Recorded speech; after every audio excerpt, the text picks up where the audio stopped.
Growing up, I thought everyone had a second family in their basement. In retrospect, I understand how ridiculous that sounds, but it was all I'd ever known. I knew that every night my dad tended the leftovers from dinner with foil, got up without a word, and carried the plate to the basement.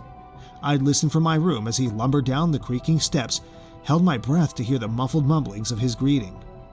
I knew that every morning he'd make the trip downstairs to see his second family off before work, then kiss me on top of my head and ruffle my hair as he walked out. I knew that each Christmas he'd bring a sack of brightly wrapped packages downstairs in his Santa suit. I knew that my dad had a second family in the basement, and it seemed so normal that I thought everyone else did too. Before we begin, if you are interested in this type of video, make sure to smash that like button, subscribe to our channel, and turn on the notification bell. I'll never forget the first time I asked my mom about them. I was young, maybe 5, when I finally found the words to ask, "Mommy, why can't I play with the people in the basement?" My mom was the human embodiment of frenetic energy, an organic perpetual motion machine, always pacing or cleaning or stirring a pot, always with a lit cigarette tucked between her yellowing fingers.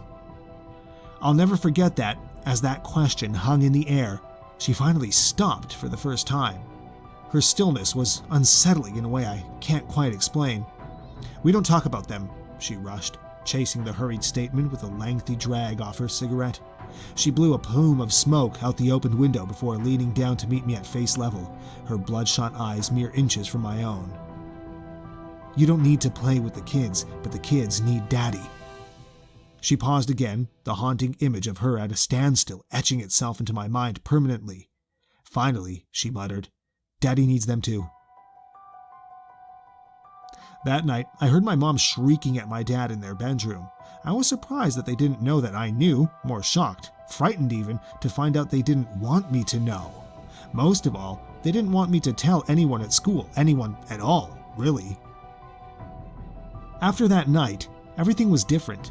My dad only tended the leftovers after dinner, only brought the food downstairs after I'd gone to bed. He stopped visiting them in the mornings altogether. My mom started acting differently too.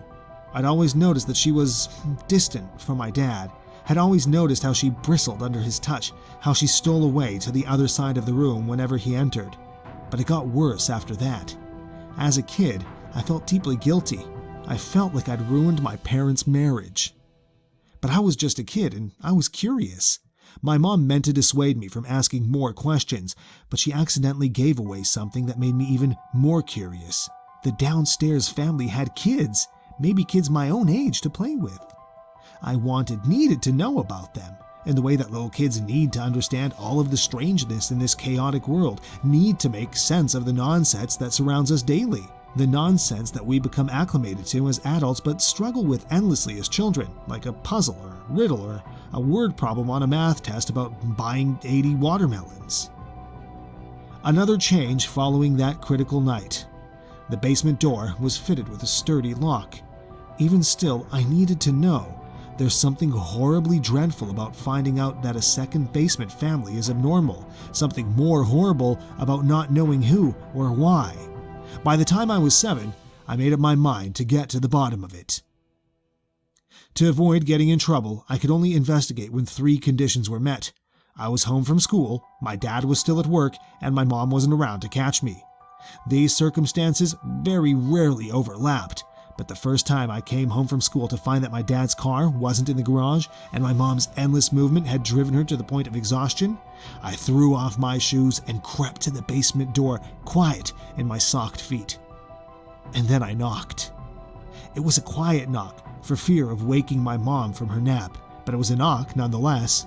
It was more than just a knock, too. It was an initiation, an invitation, a confrontation of my life's greatest and most terrifying mystery. I jumped when a gentle knock returned from the other side. It was almost immediate, like the person on the other side had been waiting for me. The thought froze me in place for a moment, but I knew I didn't have any time to waste. My mouth felt suddenly of sandpaper and chalk, but I leaned into the door to whisper, "Hi." "Hi." It was a little girl, her voice sweet yet timid, like testing the keys on a piano for the first time. I'm Ricky. What's your name?" A long pause. "Lila, my brother's is Isaac, but he doesn't talk so good, but he's still little. Mommy says he'll start talking when he's ready." "There's 3 of you down there?" "Mm-hmm," she replied simply, as if the entire situation felt as wholly normal for her as it had for me, on the opposite side of the basement door. "Daddy comes to visit sometimes, though, so I guess there's 4. My eyes widened as a flurry of questions began to sprout in my mind, but I heard my mom start to stir in her room. I sped down the hallway into my playroom. I busied my hands with my toys, but my mind was somewhere else. The sprouts of questions continued to grow rapidly, soon overtaking my thoughts like an unruly patch of weeds. And like weeds, the questions were stubborn, hard to, impossible to get rid of. The roots of the situation and its implication unraveled, stretched through my whole body. Fear planted itself firmly in my belly as I was forced to confront the possibility that I didn't really know my dad, didn't really know my family at all. If my dad was Lila's dad too, what did that mean for me, for my family?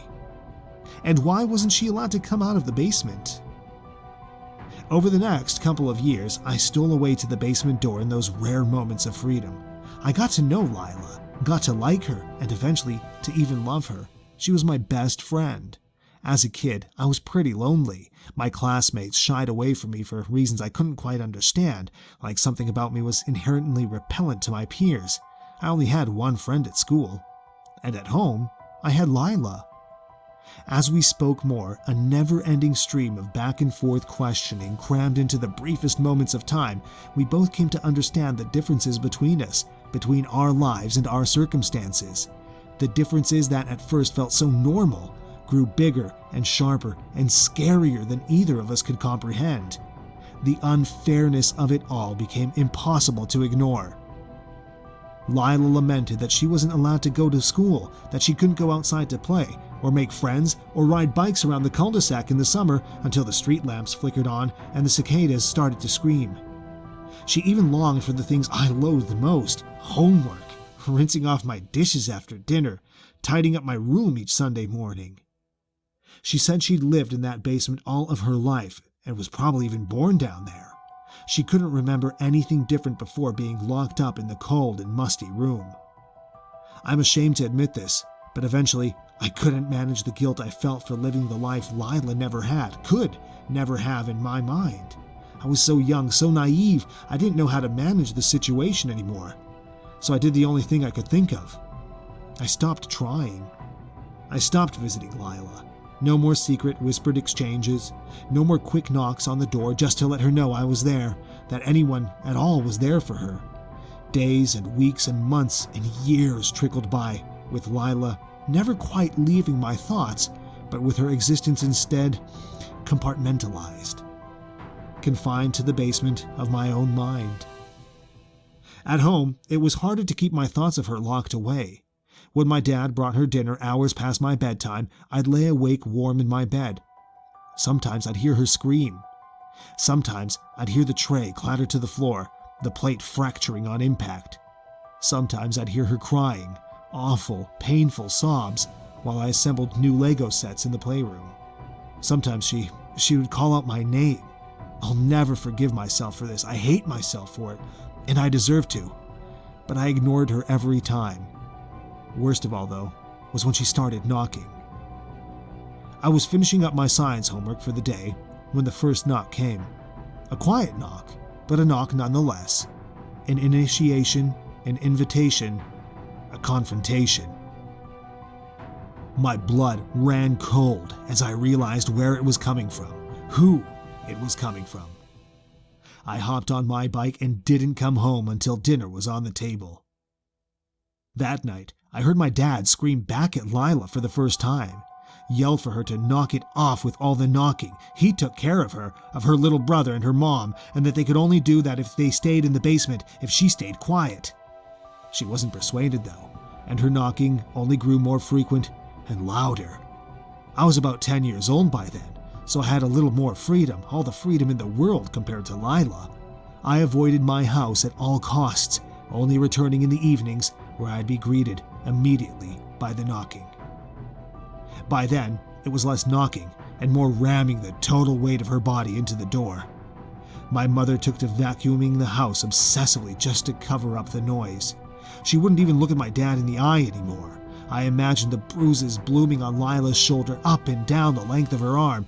If it hurt her, she didn't let on. She didn't stop. Sleep became a distant memory, leaving me dazed and irritable and confused and, most of all, terrified. I began showing up at my school friend's, now my only friend's house, unannounced just to escape Lila's knocking. His parents clearly didn't like me, and tensions rose between the two of us kids, escalating to a boiling point that ended in a fight. I slugged him in the gut, and he returned with the words that broke everything. A blow far more powerful than he could have delivered with small hands balled up into fists. "My mom says you're a bastard, that your mom's a whore." I had to look up the words in my dictionary when I got home. I had to gather the courage to, once again, ask a difficult question. "Mom, am I a bastard?" I had to watch my mom lose her momentum, to stop again. I had to watch what little light she had left in her go out. I had to sit there as she left the room, had to sit there spilling hot tears as the knocking kicked up again, each powerful thrust against the door racking my mind, a painful reminder that Lila was coming for me. But my mom came back, and she returned with an old newspaper clipping in her hands, worn at the edges. She held it to her chest as she finally told me the truth about Lila, about Dad's second family in the basement. I was young, but I needed to know. My mom knew it too. Through choking sobs, she told me about my dad's old family, the one he'd had and made before he met her. The horrible mistake they'd made, the one that gave her the best thing she'd ever had in her life, but took away 3 others. About how my dad's old wife was already skating on thin ice, her cries for help that went unanswered, how when she found out about what my mom and dad were doing, that what little was left beneath her shattered. About how they couldn't have known, but about the guilt she carried regardless. "Like a heavy backpack, Mom?" "Yes, sweetie, but I can never put it down." That Lila was dead, and Isaac too. That their mom had done that to them, and then did it to herself too. My dad found them in the basement when he got home from work. That he'd never forgiven himself, and my mom never had either. That when they reappeared back in the basement like nothing had happened, even after their bodies were taken and buried all those years ago, they couldn't think of anything to do but to give them as normal of a life as possible. Yet another difficult question. But why do they have to stay in the basement? I found out later that evening when my dad came home from work and unlocked the door. Lila came out of the shadows, and I flinched instinctively as I saw her face for the first time, saw the gaping hole in her face where her left eye should have been. Isaac was little, like Lila said, but the oozing wound to his jaw would have made it nearly impossible for him to speak if he had the chance to grow up. I was scared at first, but I put on my brave face and took Lila by the hand. I played with Lila and Isaac for the first time, shared my toys with them, laughed with them. I didn't meet their mom that day, but I would, years later. Once she and Lila and Isaac knew what became of them, she struggled to cope. She doesn't come out often, but I treat her with kindness when she does. The woman I know her as now couldn't imagine doing what she did. My dad's second family still stayed inside, but they were no longer confined to the shadows of the basement after that day. They became less of my dad's second family as we all became a larger family that laughed and played and loved together. I don't live in that house anymore. I'm an adult now, with an enormous appreciation for all of the freedom and opportunities available to me that I once took for granted. I know my family is far from normal, even horrible and horrifying in many ways that I helped to perpetuate as a kid, but it's all I've ever known. I love them, all of them. I still visit whenever I can, for birthdays and for Christmas and for summer vacations, and whenever I do visit, I take a moment to be grateful for the fact that when I knock on the front door, Lila opens it. Please don't forget to leave a like, comment, and subscribe to our channel and turn on the notification bell for more content like this.